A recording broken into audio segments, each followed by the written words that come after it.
こちらスネーク、聞こえるかオタコン。ああ、聞こえるよ。だけど僕はオタコンじゃない。僕は小島秀夫だ。何？スネーク、実はまずいことになっているんだ。何者かが何かを企んでいるようなんだ。彼らはメタルギアソリッドが単なるフィクションであるっていう証拠をつかもうとしている。奴らの正体を調べる必要があるな。ああ、そうだ。彼らはついさっきこのディスクを送りつけてきた。もしかしたらこの中に答えが隠されているかもしれない。まあおおよその見当はついていると思うかね。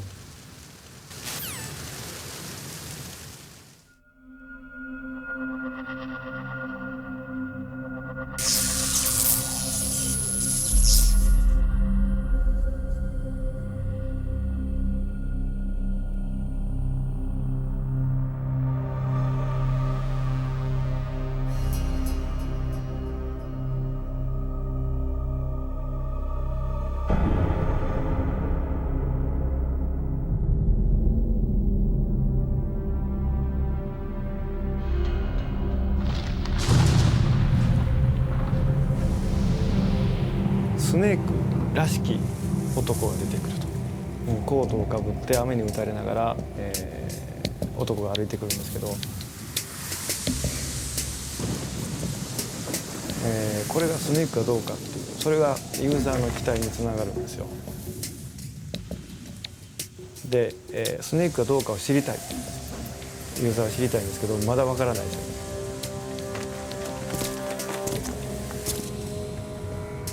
でその、手がかりがタバコでタバコを捨てた時にスネークが見えるはずなんですけども、ステルスになってまた消えちゃうと。でここでまたユーザーの、期待をこうちょっと裏切って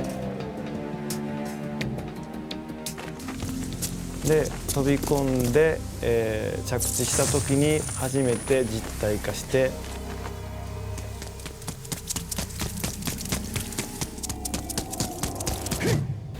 スネークが煽りで映って、そこでタイトルが出るっていうことで、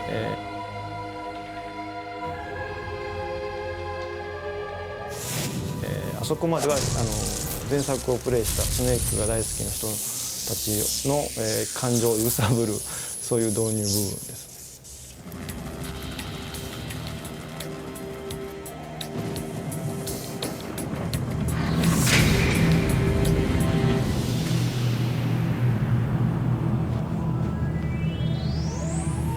Who could have imagined that the most feverishly awaited video game in the world was born here? For 3 long years, behind closed doors equipped with protection systems, Hideo Kojima and his team worked in absolute secrecy on their project, shaping it with creative fire and anxiety.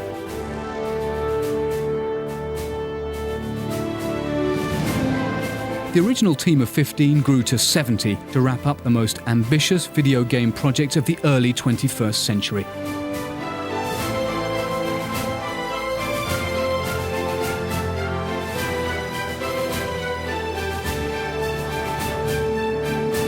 Baffling twists,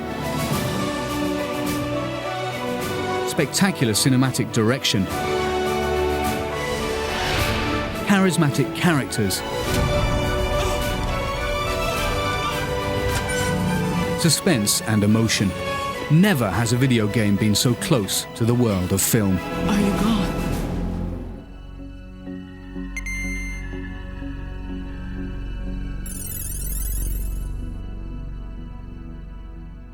かくれんぼとその缶蹴りという、遊びがありまして、今の子供はあまりやってないと思うんですけども、非常にこう友達と役割分担する、ことでですね、一転してこう逆転の立場になるんですよ。でその辺の緊張感というのが非常に面白くて、今もそうですけど子供とかくれんぼはよくやるんですけど、非常に好きな遊びですね。どこでもできて、手軽な面白いゲームというか。And that's where the revolutionary concept of infiltration originated. Kojima wanted to follow up on the success of his first opus, MGS1, but not by simply coming out with a new and improved version. He decided to perpetrate a sort of hoax. シナリオが2本動いていまして、最初の段階でタンカーではなかったです。空母編っていうものが最初に、考えて、空母編といわゆる移動する、閉鎖空間というか、そういうのがまずやりたかったと、それだけではちょっと物足らないということで、同時にもう一つそのフラントっていう海上施設っていう、前作はアラスカでしたけども、今回はその海の上に立つ、ある種の閉鎖空間っていうのを、設定して、でその2つのお話が同時に走ってたんですけども、でどっちを取ろうかっていう時にその2つを融合させた結果になりました。Not only that, but Kojima and his team managed to slip in a few cinematographic references. 冗談なんですけど、前回がデイブとハルで、2001年宇宙の旅だったんで、今回は、冒頭タンカーなんで、タンカーといえば当時は「タイタニック」が流行った後だったんで、ジャックとローズ。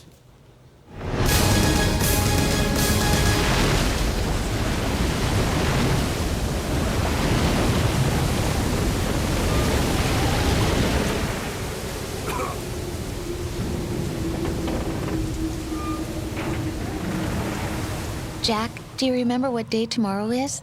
What is it, Rose? Talk to me.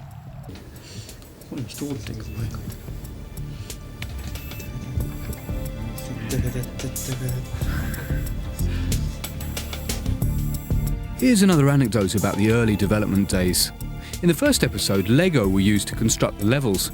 For the sequel, however, they were only used to define the volumes of the two action locations. During this phase, Mr. Kojima also tackled the writing of the script. Nothing was missing from this 800-page document. This was back in November 1998. Now his team could really roll up its sleeves and get to work.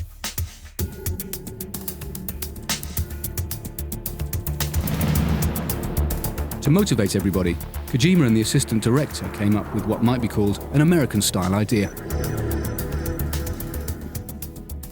特に企画の当初、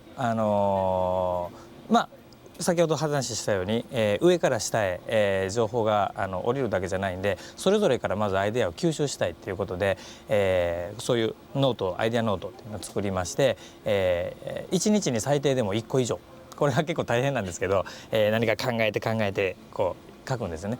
で、そういうたくさん溜まったアイデアの中から、監督の方が全部帳面を見てですね、これは非常に素晴らしいとか、これはもう一つかなで、そういう形でとりあえずふるいをかけて OK になったものをちょっと作り始めてみるんですけど、そこからもですねまたそれで OK にならずに、作っていく過程で面白くなかったらそれでまたどんどん落とされていきますし、でもうちょっと面白いアイデアなかったかとまた帳面を紐解いてみたりとかですね、そういう行ったり来たりで非常にああいうアイデアノートっていうのは開発の初期に、役に立つ、作り方だったと思います。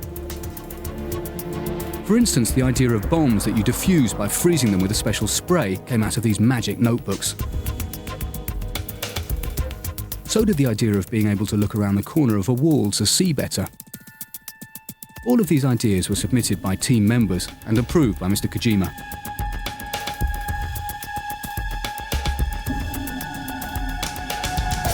So the concept has been finalised and the team thoroughly briefed. Now it's time to explore one of the game's greatest strengths, its realism.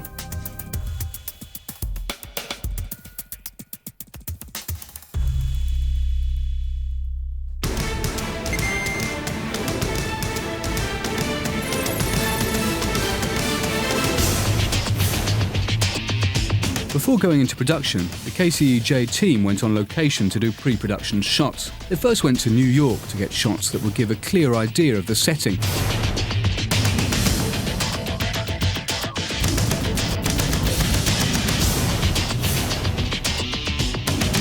The team also toured ships whose design and colours would be scrupulously reproduced.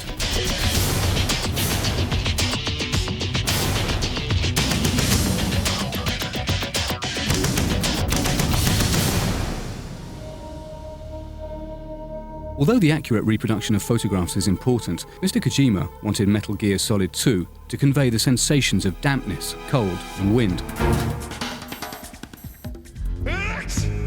Early in the development stage, this grand ambition was not really attained, as you can see on these first images.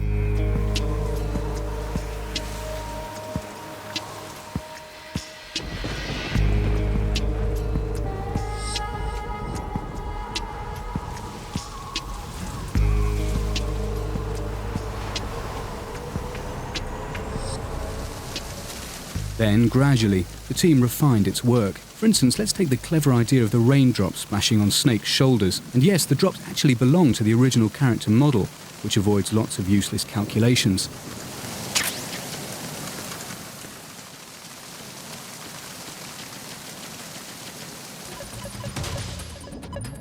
Continue on the subject of effects, let's stop for a few seconds to contemplate the realistic treatment of water. The impression of immersion is perfect, notably owing to the presence of an incredible quantity of bubbles.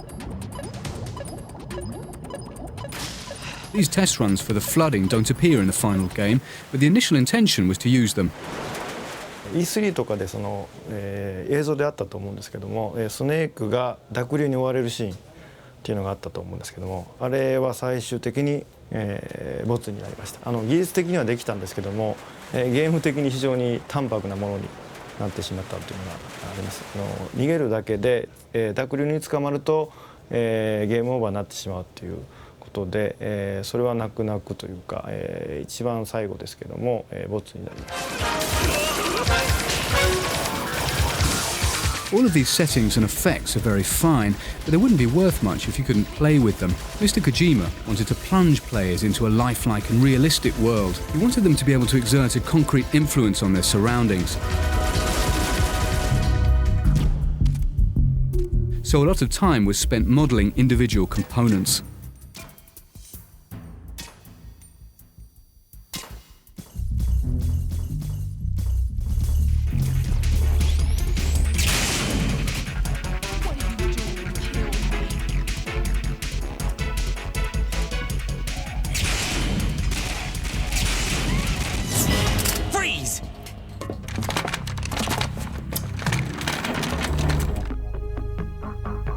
A great deal of attention was paid to the realism of weapons reproduction, both in the offices and on the motion capture set.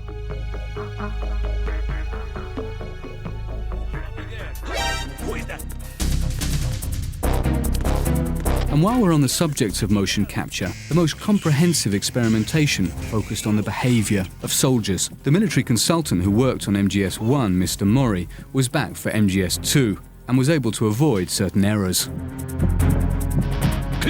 前作もそうだったんですけど、今作も、軍事アドバイザーを一人つけましてですね、その非常にそういう兵隊の動きに、詳しい人物に実際モーションキャプチャーに立ち会ってもらいまして、でそういう時には銃はどう構えるんだで、我々結構映画から影響を受けてるんでね、銃を構えると、まさにジェームス・ボンドのようにこういう形で構えるんですけど、実際には銃は、銃口を上に向けたりはしないと、非常に危険なものなんで、銃は下に、下げた状態でこういう形で構えて、スタンディングを取る。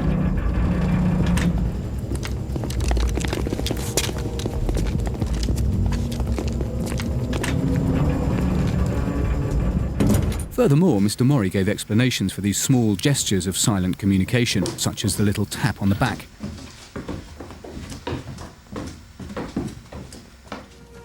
この規模の単価を制御するには最低何人必要なのか。コンピューター制御だから18人くらいかな。To help programmers better understand soldiers' behaviour, Mr. Mori had them act out situations in the corridors of Konami.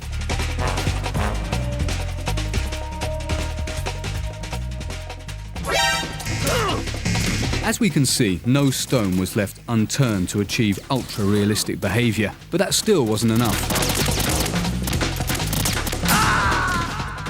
戦闘中にプレイヤーを挑発するような行動とか、そういう行動を入れてくれっていうこともあったんですけども、結局モーションの量の都合とか戦闘中の都合であるとか、そういうところで入らなかったものっていうのはかなり多いようですね。リアクションですけど、はい。Now that the setting is finalised and the enemies are ready to attack, it's time for the stars to make their entrance.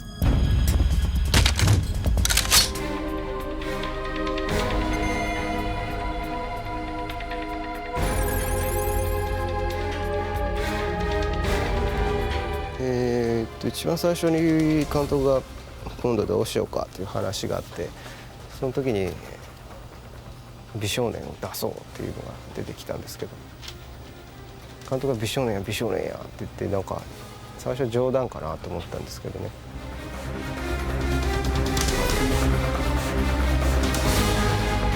We too thought it was a joke when after we'd played for 2 or 3 hours, we suddenly found ourselves playing as Raiden. This was a daring decision made by Mr. Kojima. He wanted to give the players a new perspective of Snake.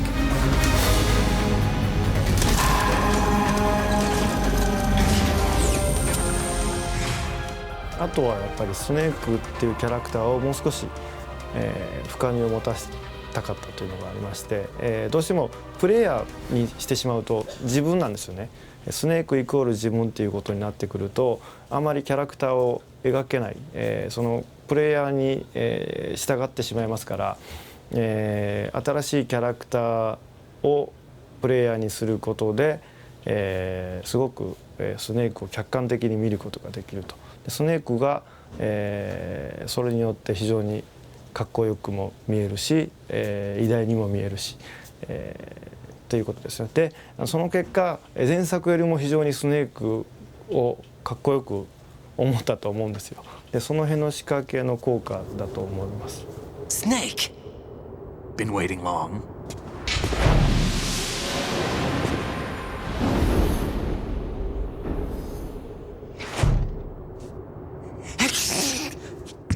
To enable players to identify with Raiden, his character was designed with particular care. ライデンのキャラクターに関しては真っ白なキャラクター、スネークでない、新しいキャラクターなんで、しんちゃんと打ち合わせして、真っ白なキャラクターでいきましょうということで、その、純粋純白な、カラーが白っていうことです。What the hell is that? Yes, Raiden, it's your hair. And if, like me and some other people, you think all this design work left him looking a little effeminate, especially the eyes, then I'm sorry, but you're wrong. Foxhound, sir. Foxhound? 女性を描こうという気はないですから、おそらくトータルとしてそういうふうに見えるんじゃないかなと思います。ただセクシーな部分は欲しいんで、それがライデンであろうとスネークであろうとセクシーに見える方がベストだと思います。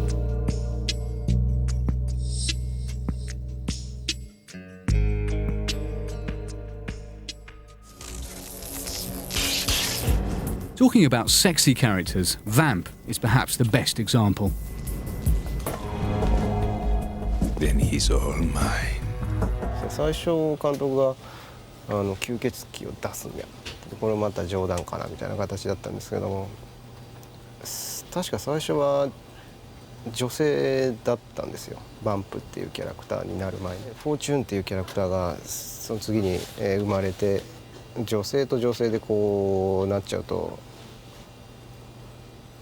面白くないなっていうので男に変更しました。 Here's what Vamp might have looked like if we'd decided to keep the woman character. But it didn't take Yoji Shinkawa long to find a masculine source of inspiration. 黒い髪でロン毛にしたいっていうのは最初あったんですけど、でそれでイメージで描いてたら、ある日フラメンコのホアキン・カルテスっていうじゃないですか、それにそっくりだっていうのに気づいてですね、でそれを見て研究しました。 By the way, the music you're about to hear is a passage of the Vamp theme.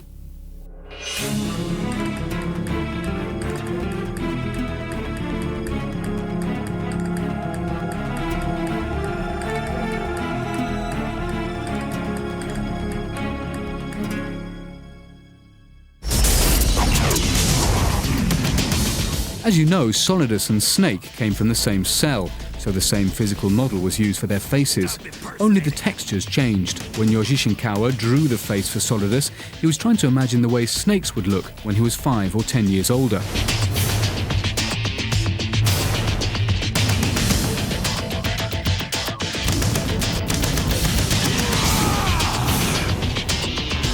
But the most striking thing about Solidus is his armor.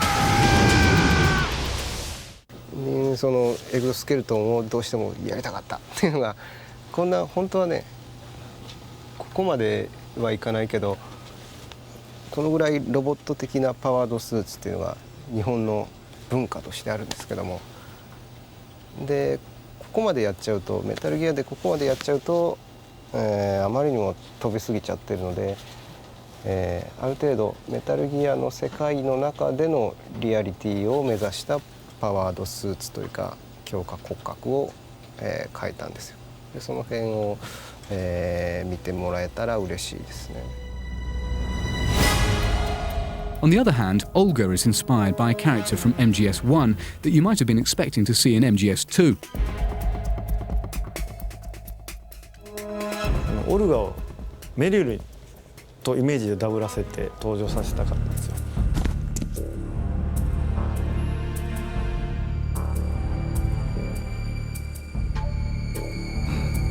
でスネークは一瞬ためらいますよね、オルガを見た瞬間に。でそれはメリルとイメージが重なるんで、銃を向けて、両手を上げろと。制御室、通信室、機関室も含め全て成立。 But subsequently, Olga appears much more professional than Meryl had been.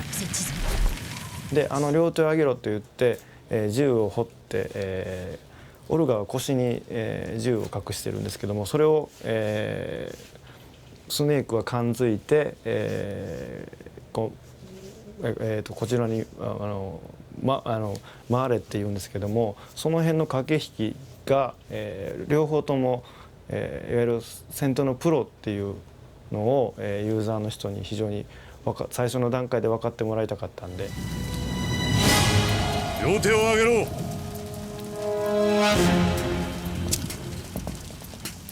銃を捨てろ。海にな。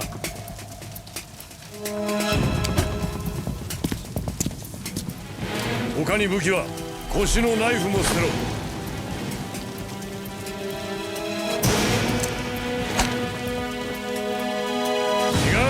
違う、海に捨てろ。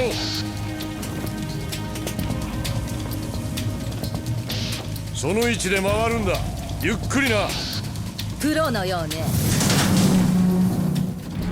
あれはですね、いわゆる日本の時代劇のノリなんですよ。時代劇とか、何でしょう、西部劇ですかね。対峙してて、銃から手を離して、風が流れてて一瞬時間が止まる、そういう感覚です。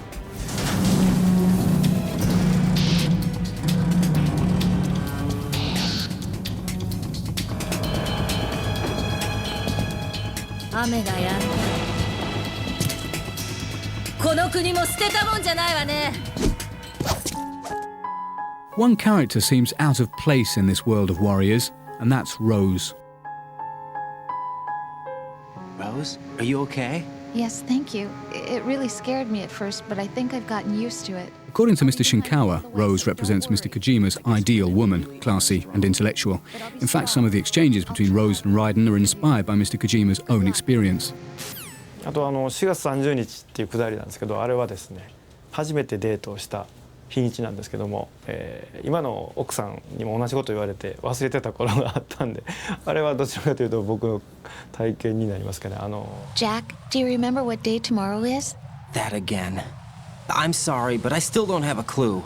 その日に、結婚前だったんですけども、今の奥さんとですね、最初に会った日に、デートの約束をしてまして、僕はすっかり忘れてて、すっぽかしたということがあって、それで非常に危ない時期がありましたけど、そういうエピソードの、まあ、裏返しというか、そんな感じです。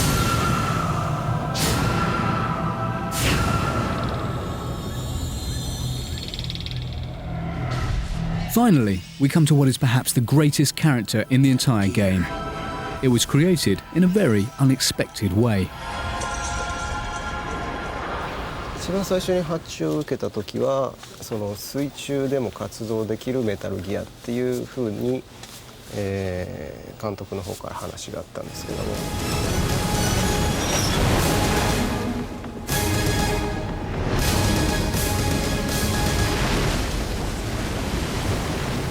前作のレックスみたいにこの肩に大砲があったりレーダーがあったり、そうすると水の中で活動できないなっていう部分でどんどんそういう要素を表面から削ぎ落としていくと結局こういう形になってより生物的なものになったんじゃないかなと思う。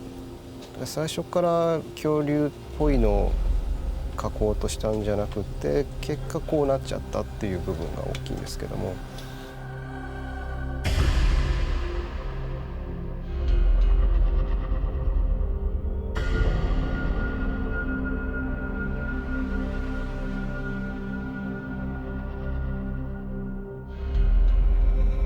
In MGS2, only one of Metal Gear Rex's weapons was kept.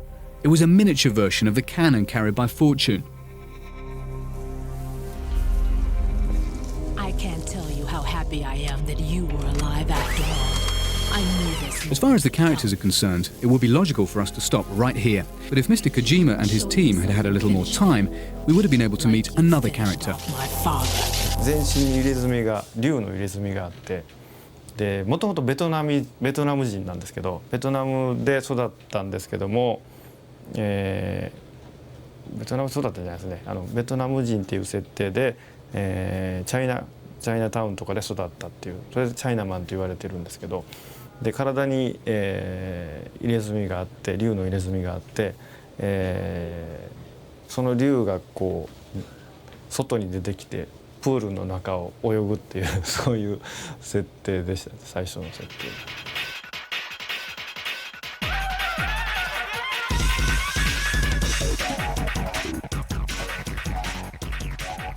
で僕もそうですけどスタッフもジェットリーとかが好きで、ああいうキャラクターを出したかったんですよね。The Chinaman would have been able to run on water and walk on walls like in the movie Matrix. This power finally went to Vamp, who also inherited 1/4 of the Chinaman's abilities, but the show didn't stop there. 今バンプと戦うプールがありますよね。あそこはチャイナマンと戦うはずだったんですよ、もう本来は。だからあれはチャイナマンと、本来ならばバンプではなくてチャイナマンで、体の中から竜が出て水中を泳ぎ回るっていう、本当はそういう、設計でしたね。チャイナマン水中を泳ぐのが非常に得意ということで、水中での戦いっていうのが最初、あったんですよね。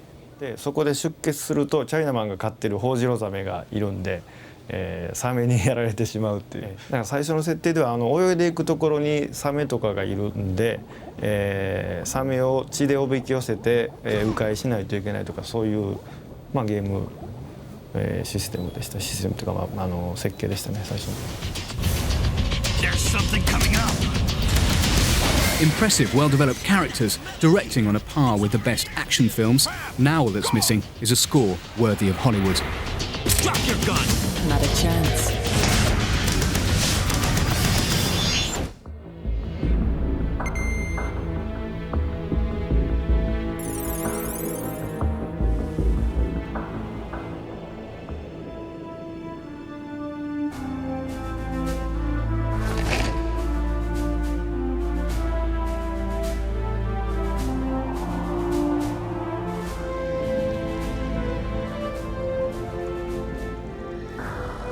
「メタルギアソリッド1」で1が終わりまして、次はもうちょっと、お金かけてゴージャスなゲームを作れるな、音ももっと大規模な音が作れるなっていうふうなことを小島と話してまして、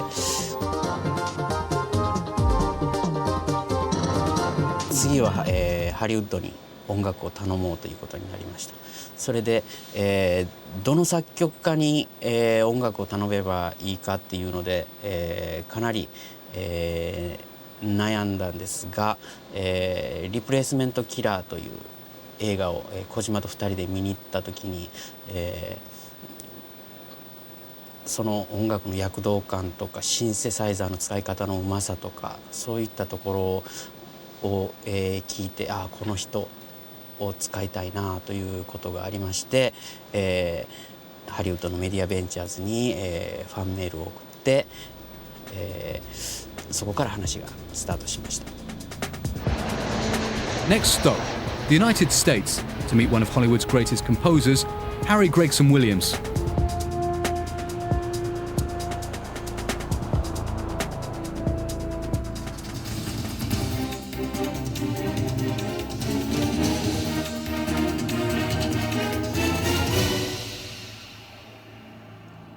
The first thing I knew about it was that I had, through the mail, I received a CD of a lot of my pieces of music from a lot of Hollywood action films. The Rock, The Replacement Killers, Armageddon, Enemy of the State. And someone had put together a lot of music of mine and put it on one CD and sent it over to me. And proposed that they would like their game to sound like and feel like a Hollywood action movie. And to do that, they'd like a film composer to do the score for Metal Gear Solid 2. So flattery will get you everywhere. And as soon as I received that CD, I realized I'd never done a video game before. Why not do it? And they seem like very decent people, so that's how I came to be doing it.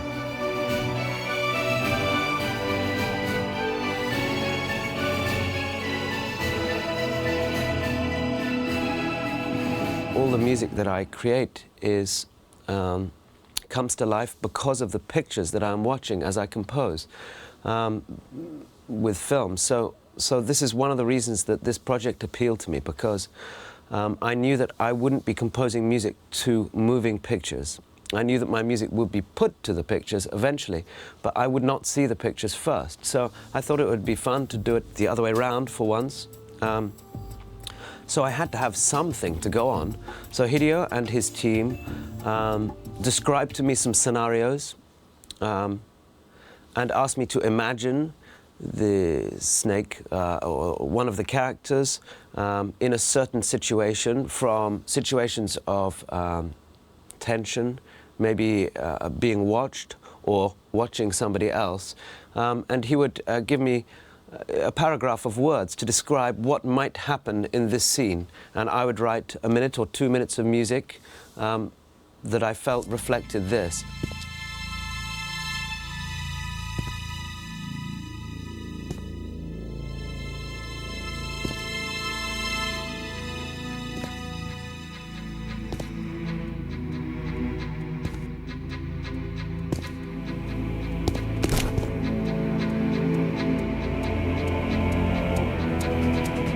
I guess the main categories were action,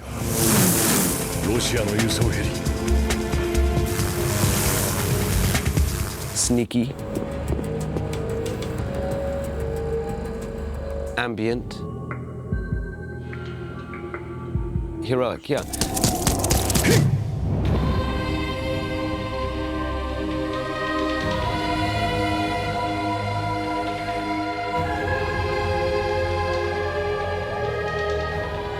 So if the player is playing the game and a melody starts, we can't tell what the player of the game is going to do next. So at any given moment, that music may have to be interrupted and another feeling be playing.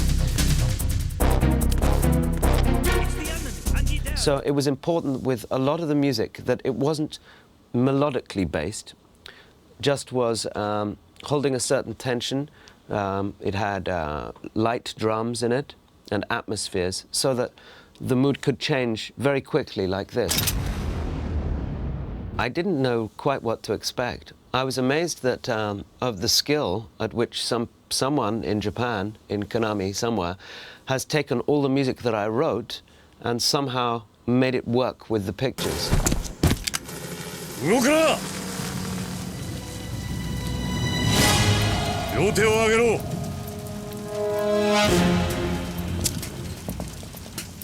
You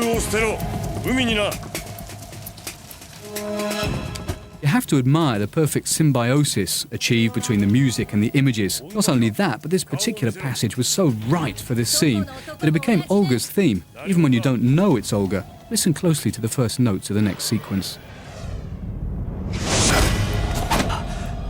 音楽でわかるっていうことがあるかもしれませんね、ゲームをプレイして忍者の正体が。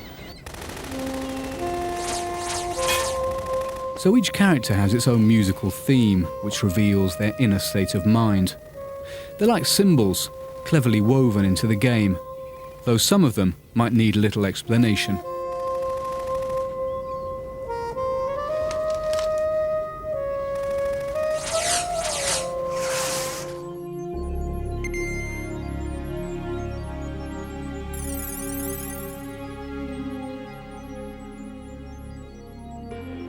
The first mystery to be cleared up is in the opening credits. 髪の毛の色とか、目の色とか皮膚の色とかっていう、遺伝的なものが遺伝子に乗ってそれを伝えていくっていうのが前作の話だったんですけども、今作は、その遺伝情報に載っていない部分、人の思想とか文化とか音楽とか、歌とかですね、そういったものをどうやって伝えていくかっていうのがテーマなんですけども、その時に、過去の我々っていうのは石板とか文字とかですね、絵とか、音楽も含めてなんですけども、そういうもので遺伝子に載ってないものを伝え残してきたんですよ。でそれがどんどん、改変されて人から人、時代から時代に伝わっていく過程で、伝説になったり神話になったりしてきたんですよね。Genes don't contain any record of human history. Is it something that should not be passed on? To understand what comes next, you have to wait till the end of the game. We've always kept records of our lives through words, pictures, symbols, from tablets to books. But not all the information was inherited by later generations. Another symbolic place, the rooms of Arsenal Gear, which all bear the names of digestive organs.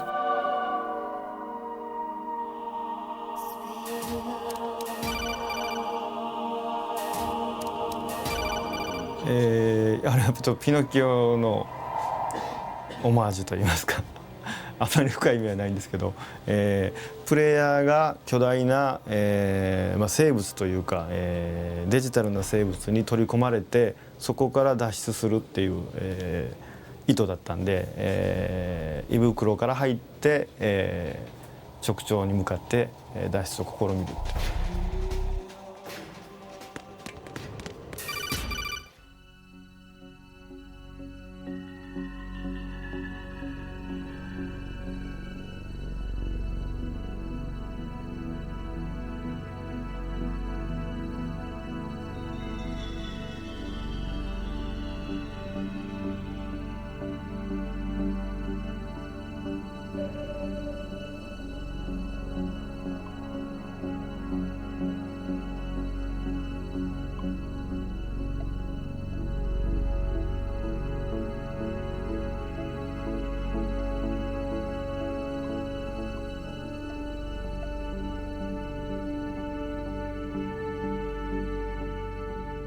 オタコンにエマの血がついてるんですよ、服に。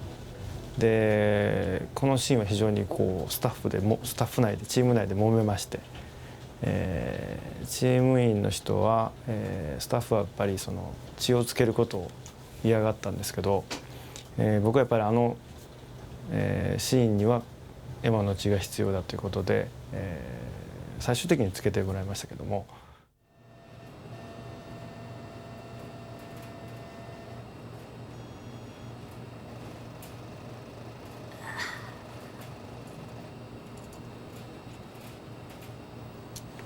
What's wrong with EE?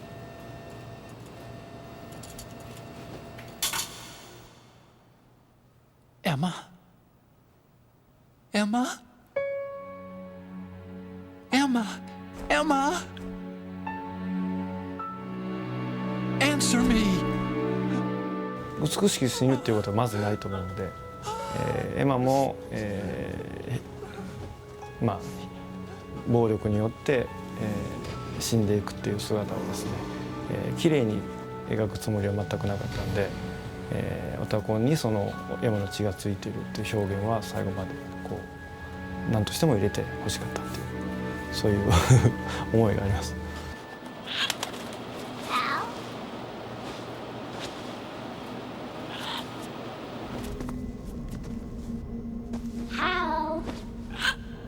EE? Dad! Otacon. エマとオタコンの関係っていうのは非常にこうタイムラグがあるんですよね。で何年も会ってなくて、で話す機会もほとんどなかったっていうところで、エマがオタコンに対してどういう気持ちを持っているかっていう、どこまでの感情を持っているかっていうのを非常に表現しにくかったんで、そのために、その道具としてそのオウムを出したっていう、そのオウムがお兄ちゃんと呼ぶことで、そのエマがどれだけオタコンのことを思っていたかというのを、まあ、その空白の時間を埋める、ためにオウムを入れたんですよ。But the most symbolic scene in the game is certainly this one. Damn. 今回、ライデンが主人公なんですけども、そういう、表現手法じゃないとできなかった展開なんですよ。勝手に飛び込んでいくっていうのは、そこが非常に好きなところ。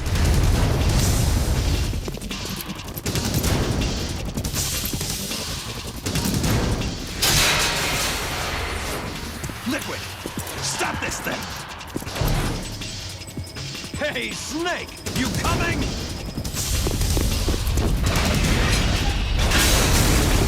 Thus, Snake manages to break away from the biological determinism that's been dogging him since birth, whereas Raiden, who is younger, remains the prisoner of his fate. We already see this idea in the opening credits, when the snake separates from the DNA sequence, a symbol of Snake managing to get free of his genetic origin.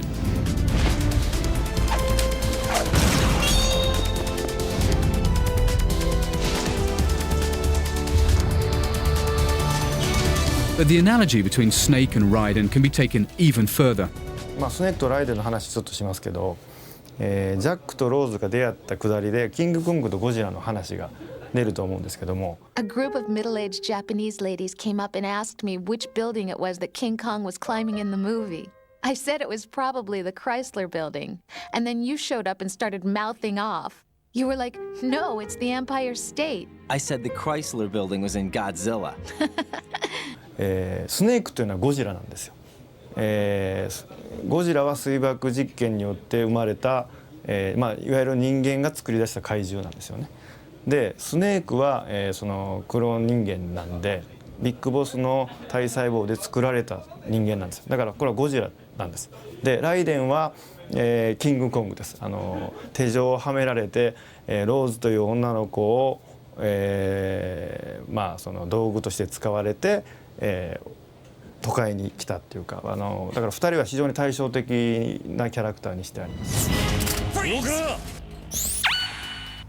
で最後はライデンは、スネークに助けられてというか、まあ、戦って、元の世界に戻ると元の人生を歩もうとするんです。でスネークはそうじゃなくてゴジラなんでメタルギアが存在する限りそれを追っかけていくっていう。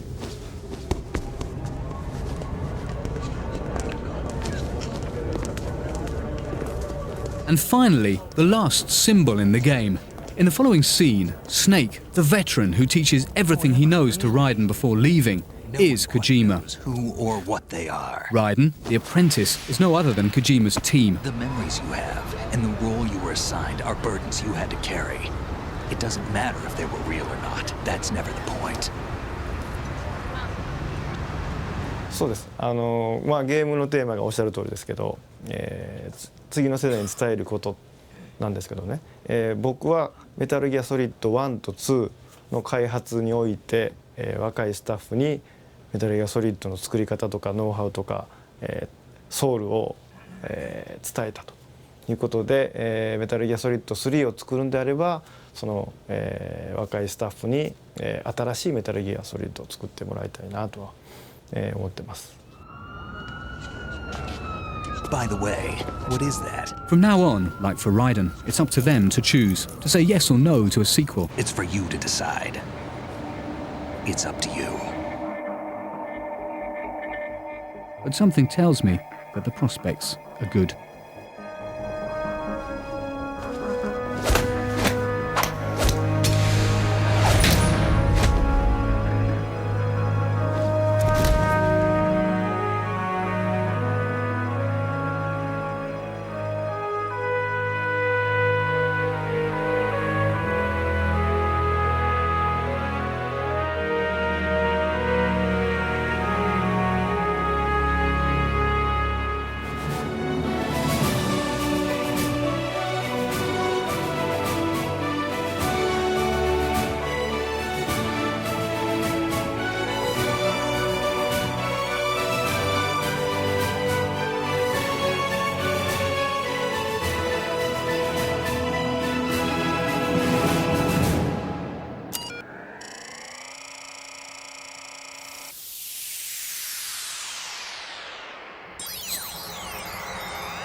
So, any codec moments from you, Snake? The first one I'm seeing is... Il aime beaucoup de vin.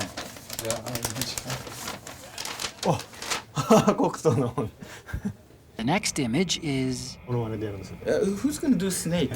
I have the Snake voice. That's the codec. 僕だよスネークこんなんじゃない That's the main theme of Metal Gear Solid. スネーク実はまずいことになっている何者かが Okay, that's good.